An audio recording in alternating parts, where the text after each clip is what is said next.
দিয়া দেখা দুঃখের দুর্দিনে, তুমি করলে উদ্ধারে অধীনে, আপন গুণে তুলে বসালে এই কাঙ্গালে তোমার চরণে। খ্রিস্ট যিশুর পবিত্র নামে আন্তরিক অভিবাদন। মথুলিখিত সুসমাচার 6:27 প্রভু যীশু খ্রিস্ট জিজ্ঞাসা করলেন, আর তোমাদের মধ্যে কে ভাবিত হইয়া আপন বয়স এক হস্তমাত্র বৃদ্ধি করিতে পারে? আমরা কি খাব, কি পান করব ও শরীরের জন্য কি পরিধান করব, এই সকল ব্যর্থ চিন্তা ভাবনা করি এবং এই রীতিতে ঈশ্বরকে অবমাননা করি।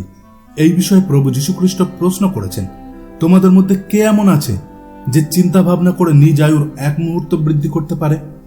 কেউ তার আয়ুকে না বৃদ্ধি করতে পারবে না হ্রাস করতে পারবে, কিন্তু জীবনে যা নির্ণয় সে নেবে তার কারণে ঈশ্বরের বিচার সিংহাসনের সম্মুখে তাকে আসতেই হবে।